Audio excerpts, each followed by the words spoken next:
ස්වස්ති ප්‍රොඩක්ෂන්ස් සම්ප්‍රදාය අතික්‍රමණයට. දැන් උඹ ගණ්ඩාවට යන්නේ පදිංචියටද ඒ තියෙන සල්ලිගේටද?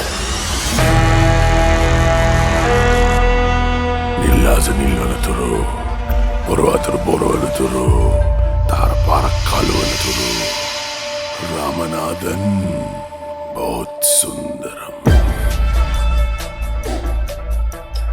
ශාරුඛාන් ලංකාවට කැසිනෝ එක විවෘත කරන්න ආවේ නැත්තේ මොකද කියලා ඔබ දන්නවද? මම දන්නේ. යකෝ කොණ්ඩේ කපන්න අපොයින්ට්මන්ට් එක දුන්නේ නැති නිසා. LGBT නෙමේ ChatGPT උනත් ඌ කොල්ල නම් කොල්ලා. ඒකට මස්කඩේ රංජිගේ දෝනිනේ.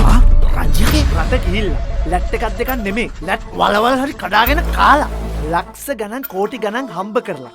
තමුසේ ආස නැද්ද තමුසේගේ සක්සස් ස්ටෝරිය ලහිරු මුදලිගේ එක්ක ඉන්ටර්විව් එකේ ඉඳලා ලෝකෙටම ඇහින්න නාහෙන් අදාගෙන කියන්නේ. වන්නන්න වන්නම් කස්තිරන්නම් කස්තිරන්. දමියන්කර්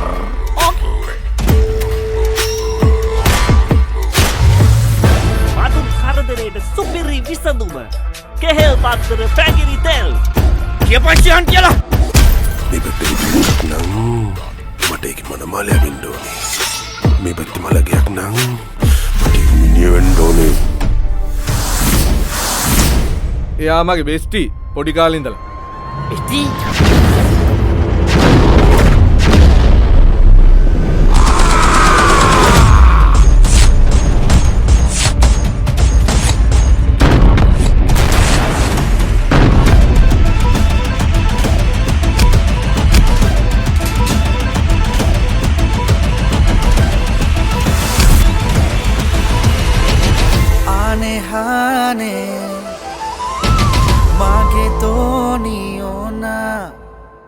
මිනිස්සුන්ට බය අයින් කරගන්න මේකත් ඒගොල්ලෝ ඇඩ් එකක් දෙයක්ෝ.